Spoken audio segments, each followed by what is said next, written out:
Dimitri Rochambeaury, bonjour. Bonjour. Comment souhaitez-vous vous présenter? Je pense que le plus simple, c'est que je dise que je suis quelqu'un qui écrit. Mon métier, je pense que mon vrai métier, c'est d'écrire. Alors j'écris dans le journal, j'écris des fictions. J'écris parce que je fais aussi de la photographie. Et il y a un deuxième champ de ma vie qui est important, qui est la paternité. J'ai des enfants et ça fait partie aussi des choses qui sont très importantes pour moi. Et voilà, j'habite en Bretagne où je travaille.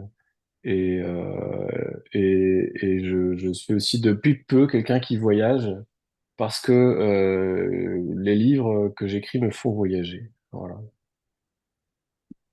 Alors, eh bien, on est donc rentré dans notre interview. Vous n'êtes pas quelqu'un qui soigne des patients, vous n'êtes pas quelqu'un qui utilise l'hypnose dans son travail tous les jours, mais j'ai trouvé que c'était intéressant dans ces interviews de recevoir des personnes qui se servent du lien et qui travaillent sur le lien. Vous êtes dans la transmission. Qu'est-ce que vous transmettez finalement? Ça, c'est une sacrée question.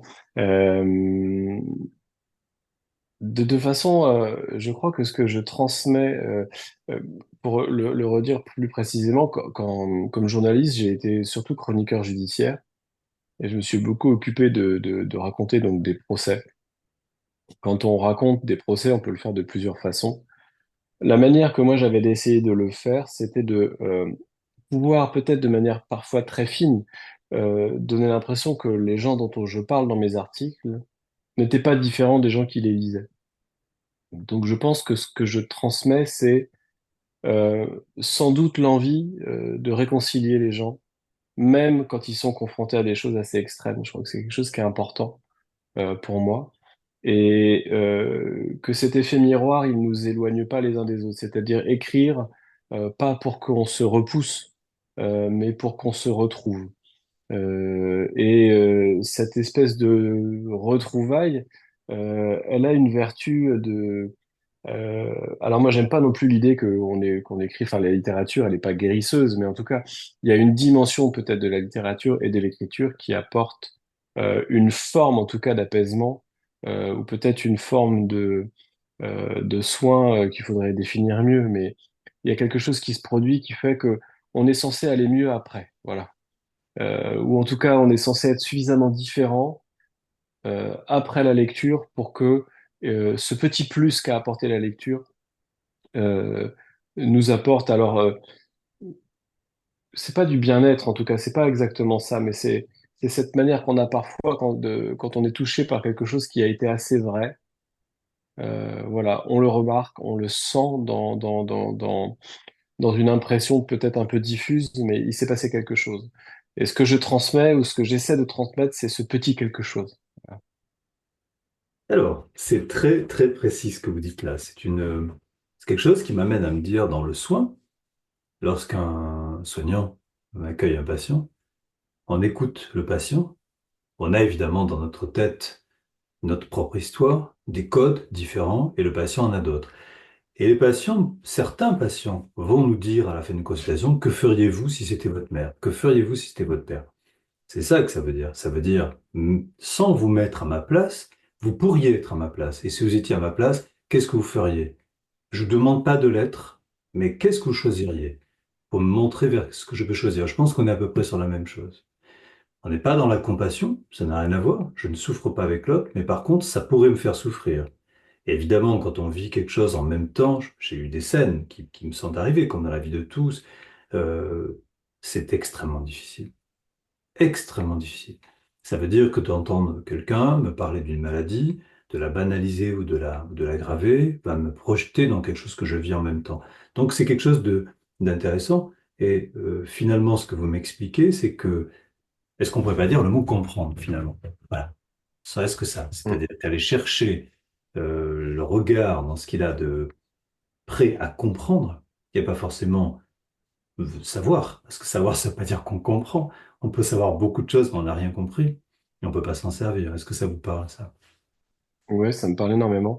parce que j'ai toujours l'impression que ça ne se situe pas au niveau de l'intellect et que quand j'essaye d'en faire une dimension de l'intellect, je perds tout l'intérêt de ce que je suis en train d'essayer de faire.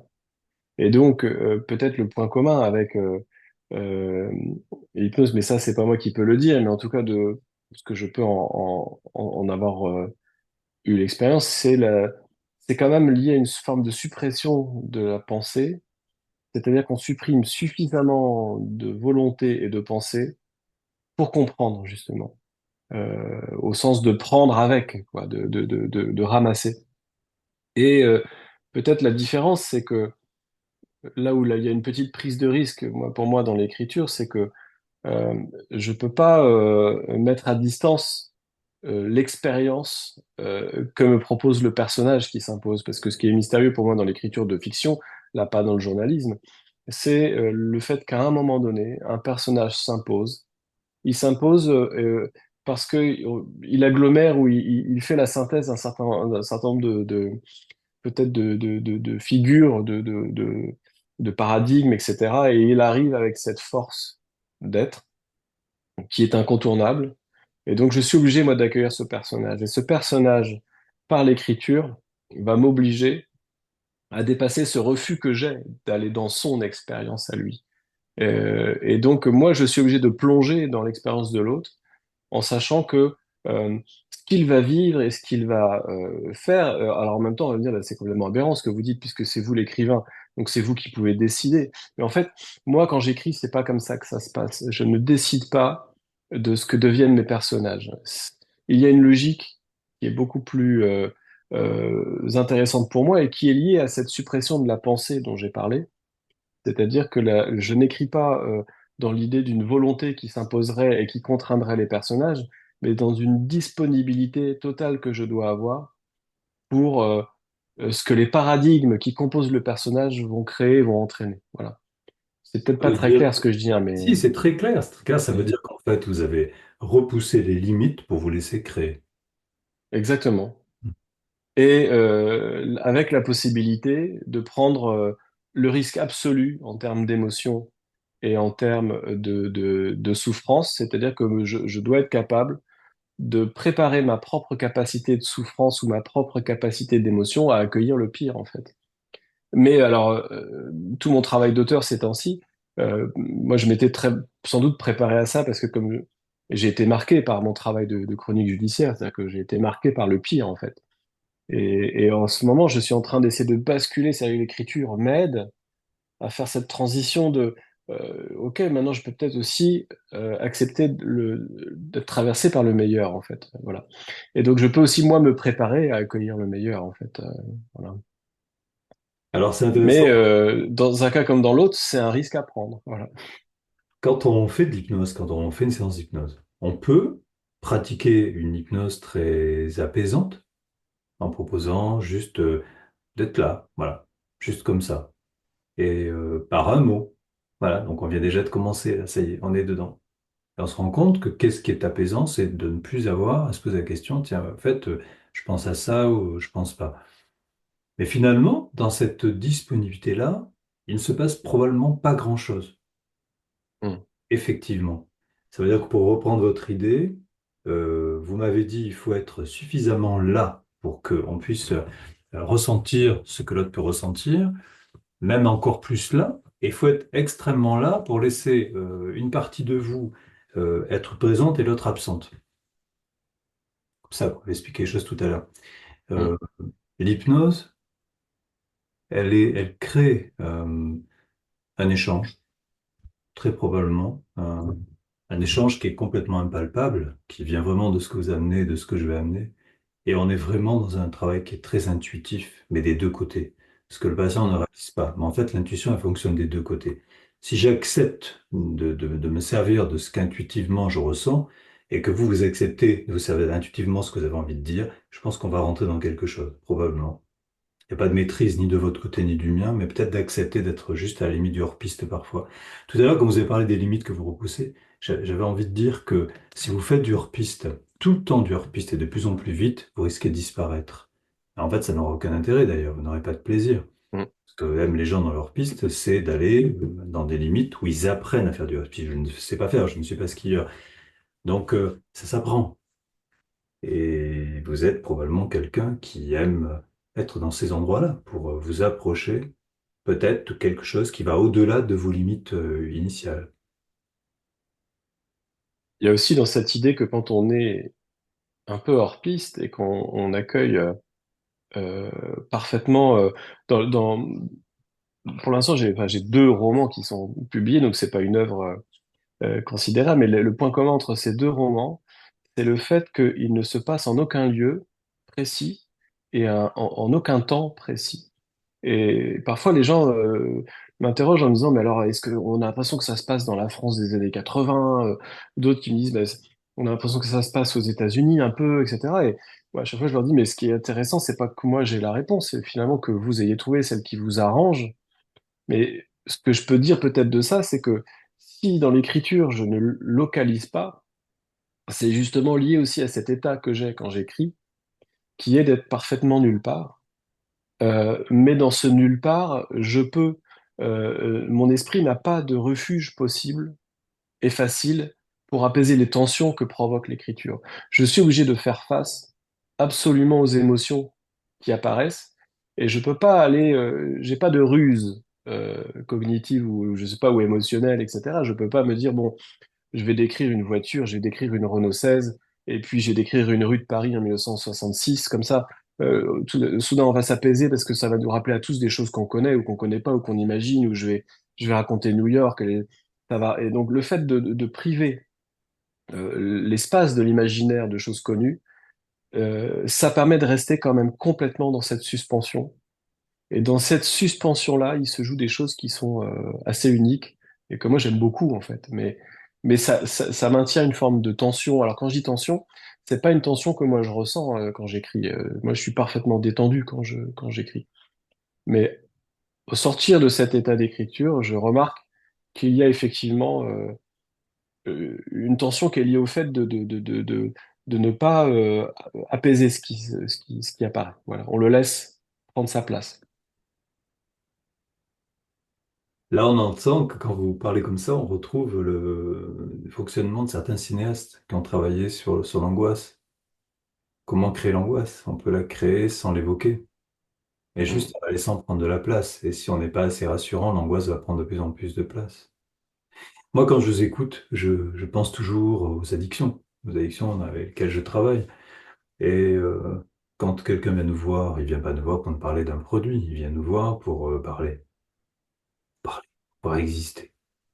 La substance l'empêche d'exister dans le lien à l'autre, et j'ai la sensation que quand vous écrivez, vous cherchez à rentrer en lien avec vos personnages pour ne pas faire que les décrire. Mais la difficulté, c'est que vous êtes en lien avec plein de personnages, comme vous dites, et c'est compliqué. Faut pas prendre parti. Difficile. Vous ne pouvez pas vous dissocier, mais vous devez être présent un peu à tous. Mm. Je trouve que c'est très hypnotique, quelque part. Est-ce que dans ce que vous me racontez là, il y a quelque chose qui pour vous est un regard particulier qui vous a marqué et qui aujourd'hui vous fait être là en train de raconter ça? Est-ce qu'il y a une affaire, euh, quelqu'un qui a été jugé? Est-ce que c'est quelque chose qui n'a rien à voir avec ça? Est-ce qu'il y a une image qui vous vient en tête quand je vous évoque ça?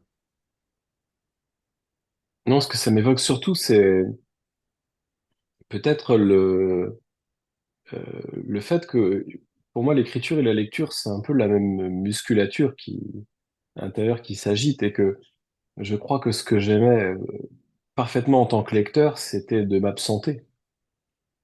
Ce que j'aimais, c'était m'absenter. Voilà, c'était m'absenter pour être ailleurs et donc il y avait une fertilité de la lecture parce que c'était une façon d'être là et de pas être là. Et au bout d'un moment, peut-être qu'on a envie de créer soi-même l'espace, voilà, où on va aller s'absenter. Et à travers cet espace, en plus, on peut transmettre effectivement des choses. Donc après, on n'est pas obligé de.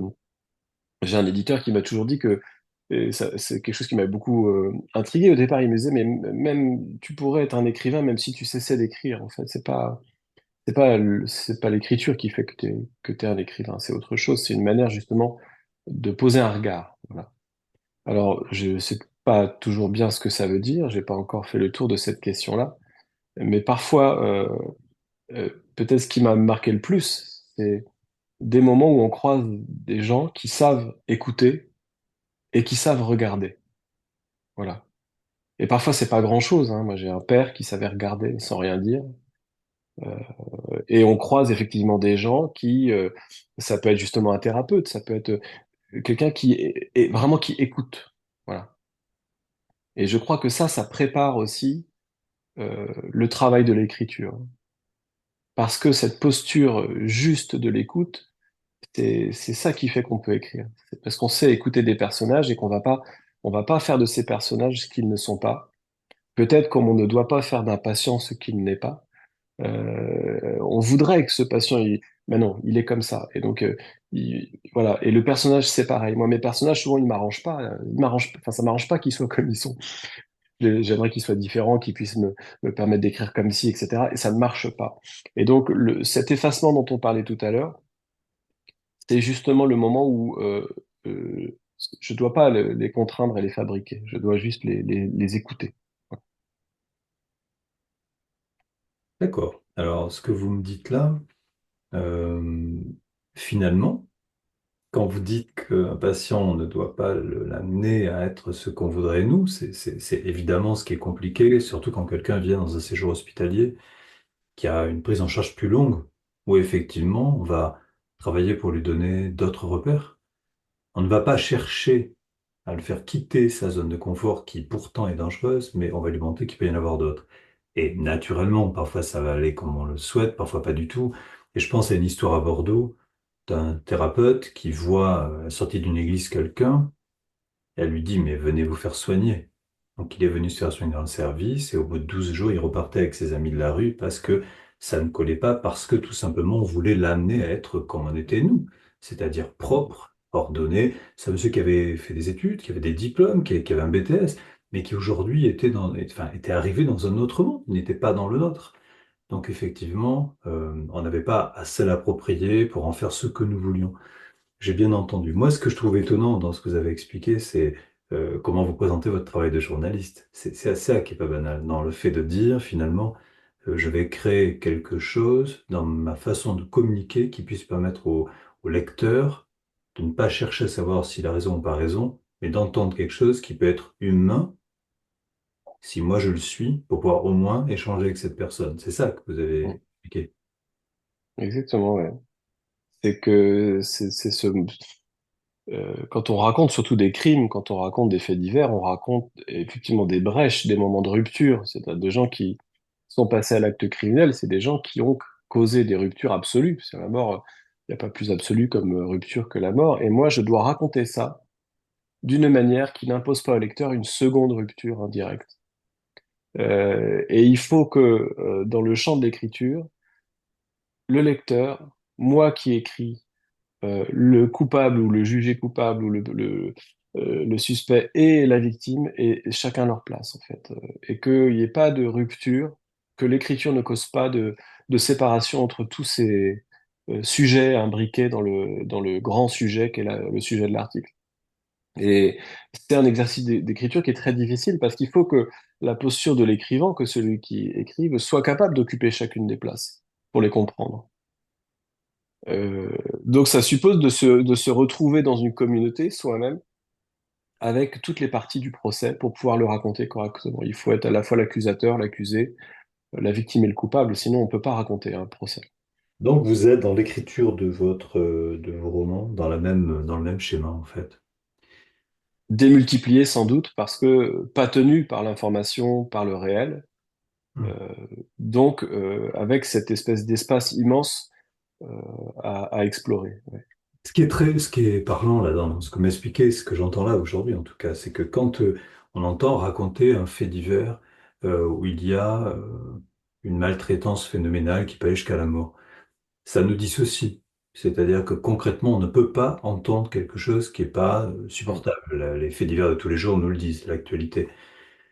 Je me dissocie pour me protéger. Une fois dissocié, je ne peux pas analyser puisque je me suis dissocié. Ce n'est plus moi qui analyse, c'est celui dans lequel je suis allé me mettre. Peut-être un juge, Mm. peut-être un avocat, peut-être une famille qui souffre. C'est vrai que dans ce qui fait réagir tous les jours dans l'actualité, c'est l'interprétation qu'on va entendre des journalistes. Puisqu'on va entendre des Bien sûr. politiques qui disent les journalistes prennent position, des journalistes, etc. Les journalistes, ils racontent. Donc effectivement, quelqu'un qui va raconter un fait pour le raconter, c'est pas ce que vous êtes en train de me dire vous. Vous le racontez pour créer quelque chose qui puisse amener éventuellement à entendre. Tout simplement entendre. Mm. Entendre quelque chose. D'où la notion d'écouter, effectivement. Est-ce que je suis en mesure encore d'écouter quand la passion m'envahit? C'est Ce ça. qui est intéressant, c'est que cette écoute, en fait, parfois parce que j'ai, parmi mes 100 métiers, j'interviens souvent comme formateur dans les écoles de journalisme sur cette question de la justice et euh, on a beaucoup de débats sur la question est-ce qu'il faut être objectif ou l'objectivité, la neutralité journalistique, etc. Et moi, je défends l'idée qu'on ne doit pas être neutre et que l'objectivité, c'est pas un critère intéressant. Ce qui est un critère, c'est intéressant, c'est la justesse. Voilà. La justesse, c'est le principe par lequel chacune des parties, justement, d'un procès, alors que tout est contradictoire, que chacune des parties puisse quand même se retrouver dans l'article qui va être proposé. Et la seule façon de le faire, c'est pas de la magie, c'est juste effectivement simplement d'écouter réellement ce que chacun a dit. Voilà. Et ce travail-là de combiner ensuite des écoutes contradictoires pour les aménager dans un article, c'est là qu'il y a un travail d'écriture qui est intéressant et qui peut-être est un peu technique, mais ça suppose simplement effectivement de se rendre disponible humainement pour écouter des choses contradictoires et dans aucune des parties de ces écoutes, de se positionner soi-même en juge ou en analyste. Voilà. Simplement on écoute, on prend et on retransmet.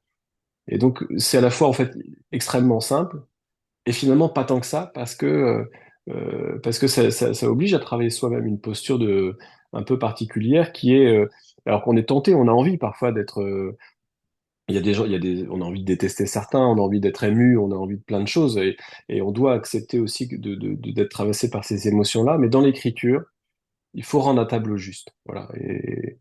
Et j'aime bien quand même, moi, cette idée que ça passe effectivement simplement par les oreilles. Voilà. Mais pas que, parce que quand je dis ça, il y a des choses qui se voient, il y a des choses il faut être quand même, euh, il faut ce regard-là. Quand on parlait de l'écoute et du regard, c'est là que ça se joue. C'est vraiment ce qu'on entend et ce qu'on n'entend pas. Et moi, ce qui est le plus intéressant parfois comme guide pour comprendre, c'est ce que j'ai pas entendu. Voilà. Alors, ce que vous voulez dire, moi, je pense que ça va même plus loin. Quand vous avez dit, on peut avoir envie de détester. Non, c'est que je pense que parfois on déteste. C'est même Oui, pas l'envie, c'est on est dans ce sentiment de détestation. Je pense qu'on est dedans. Vous pouvez pas le cacher et en même temps, vous pouvez pas l'exploiter. C'est ce que vous venez de nous dire. exactement. Ouais. Bon, c'est bien, c'est intéressant, c'est passionnant, ça donne envie de réfléchir, ça donne envie de se voir. D'ailleurs, on se verra au mois de décembre pour le 5 décembre pour une conférence où on parlera du poids des mots. Et comme on est dans une année où on va explorer ce qu'on pourrait appeler le pouvoir, moi je dirais surtout qu'on va se rendre compte de ce que les mots peuvent rendre possible ou pas. Donc, comment peut-on contourner ou s'installer dans les mots avec un X, mieux les comprendre? On va se servir des mots qu'on va écrire, qu'on va parler. Donc, on fera cette conférence avec Gérard Osterman et avec Patrick Bellet et avec vous. Ça sera très intéressant. Une conférence qui est totalement gratuite et qui aura lieu en webinaire. Euh, Qu'est-ce que vous pourriez nous conseiller maintenant, pour terminer, de lire? Quelque chose qui vous a plu ces derniers temps? Peut-être rappeler les titres de vos livres et puis quelque chose que vous aimez bien lire. Voilà, par exemple. En ce moment, euh, je relis l'Odyssée d'Homère. Et qui est un texte qui est hyper intéressant, je pense, à plus d'un titre, mais parce que c'est un des rares, presque le tout premier personnage de la littérature, et c'est un personnage qui pose immédiatement la question un peu du mensonge de la fiction. Qu'est-ce qui est vrai dans ce qu'on raconte? Euh, Qu'est-ce qu'on a besoin de raconter pour faire vrai à un moment donné? Qu'est-ce qui s'est réellement passé? On ne sait pas. C'est pas grave, hein, mais ça fait un livre. Et presque le premier roman de l'histoire de l'humanité, c'est un livre dont on peut douter voilà, son personnage. On ne sait pas s'il dit vrai, on ne sait pas s'il ment. Je trouve ça génial, voilà. Et, euh, et, et en ce moment, je me suis remis un petit peu sur ce côté de l'Antiquité, mais euh, je trouve que c'est hyper intéressant d'aller retrouver cette prime littérature, voilà, qui raconte énormément justement, au fond, cette errance de l'homme jeté dans un monde dont il ne comprend pas grand-chose. Et ça, c'est une thématique que j'aime beaucoup. Et je pense que ça a pu inspirer aussi chez moi l'envie de raconter des gens qui errent et des gens qui voyagent ou qui fuient, parce qu'ils sont le jouet un peu du destin. Et le premier roman publié s'appelle, pour ce qui me concerne, c'est Le démon de la colline au loup, publié aux éditions Le Tripode en 2021. Et un. Et le dernier roman est sorti en 2023, il s'appelle Le chien des étoiles. Voilà. Et il y avait une autre question que vous m'avez posée et à laquelle j'ai pas répondu. Qu'est-ce que vous nous Euh, conseillez? Alors, conseiller de lire, vous nous l'avez dit, donc voilà, c'est ça. ça pourrait être l'Odyssée, en fait, ça pourrait être l'Odyssée. C'est l'Odyssée. Voilà. Je trouve que c'est un texte, fait partie peut-être de ces classiques qu'on a l'impression d'avoir vu et revu. Et finalement, il y a eu beaucoup de nouvelles traductions de ce texte récemment. Et c'est très intéressant voilà, je trouve, de se replonger là-dedans. C'est intéressant parce que vous relancez en permanence des réflexions. Ça fait penser, ça fait... Voilà, on va pas s'arrêter, en fait, on va pas s'arrêter. Ouais. Quand vous dites que ce roman montre la place que la recherche de secrets, de vérité, finalement, n'occupe pas dans la réalité des choses. Et je dirais qu'en addictologie, on est tout le temps dedans. Un tel, cette personne a été arrêtée parce que elle buvait, on a trouvé de l'alcool dans son sang, il y a une enquête judiciaire. Je peux vous dire qu'il y a un certain nombre d'enquêtes qui vont être reconduites, on va redemander de tester, alors qu'il y a un premier test qui a été fait. Déjà, ça montre à quel point on attache l'importance à quelque chose qui va être certain. C'est comme si finalement on était obligé de prélever 36 tubes pour vérifier si dans les 36 tubes il y a la même chose. Mais évidemment, les raisons ne sont pas du tout les mêmes. Celui qui a bu, il dit j'ai bu. Celui qui est victime de ce qui s'est passé va dire mais regardez ce qui s'est passé à cause de ça. Donc je veux des preuves encore plus tangibles. Et pourtant, quand un patient rentre et qui me dit je n'ai pas bu et qu'il sent l'alcool, il a bu. Est-ce que je dois lui dire, mais enfin, ça n'a pas de sens, je vais vous faire un test? Ça n'a aucun intérêt. Dans mon cas, à moi, ça n'a aucun intérêt. On fait un contrôle dans une équipe, on se rend compte que des gens qui sont sortis ont consommé, il va y avoir des sanctions de prise. Ce qui compte, c'est ils sont sortis, certains ont consommé, il y a des sanctions. Savoir si c'est vrai ou pas vrai, ça n'a pas d'intérêt. Ce qui est important, c'est de savoir ce qui Mm. se passe. En tout cas, c'est ça que j'entends. Et j'entends ce que vous êtes en train de dire. Tout va bien? Tout va très bien. Alors, on va terminer sur une musique, parce que vous aimez la musique. Qu'est-ce qu'on peut conseiller? Qu'est-ce que vous avez envie de conseiller actuellement, que vous avez trouvé sympa en concert ou en disque? Eh ben, en ce moment, je réécoute beaucoup de piano. Et alors tout le monde le connaissait sauf moi, c'est Ludovico Einaudi. Et donc j'écoute beaucoup ça quand j'écris. Voilà. Et c'est assez intéressant parce que, mais là il faudrait une autre conférence, mais ce rapport à la musique pendant l'écriture, il y a des choses que je peux pas écouter, par exemple du Keith Jarrett, je peux pas écouter Jarrett et écrire en même temps. Voilà. Ça me sort de l'écriture, il y a des ruptures peut-être de mode ou je sais pas, il y a des choses qui se passent voilà. Donc la musique, elle a aussi son rôle à jouer dans tout ça on pourrait en parler aussi pendant des heures, je crois. Hmm. Donc Euh, du piano, en tout cas, alors voilà, merci du d'avoir parlé piano. de Keith Jarrett, qui évidemment ne joue plus, peut plus jouer, mais qui a des enregistrements qui sortent toujours régulièrement. C'est tout à Mm, fait étonnant. Après, je vais dire honnêtement qu'il y a à écouter et entendre, et c'est difficile d'entendre sans écouter. Donc quand on c'est met ça. Jarrett, c'est un peu compliqué. Voilà, ça va emporter dans ce qu'il est en train d'écrire. Je suis rentré dans une toute petite galerie. C'est tout récent, c'était à Parme, et et il y avait le concert Coin Concert. Et je dis au vendeur qui était tout calme et qui écoutait, mais c'est ce concert-là, il me dit oui, oui, il était très content. Et en fait, c'était très agréable de l'écouter en regardant des petites Mm. œuvres, ce qui était vendu, mais parce qu'il n'y avait pas un travail intellectuel à faire. J'étais porté par ce que j'entendais. C'était tout à fait étonnant. Voilà. Merci beaucoup, Dimitri Non, Rochon. mais merci à vous, merci Et beaucoup. puis à très bientôt À très bientôt. et bonnes vacances, si vous en avez.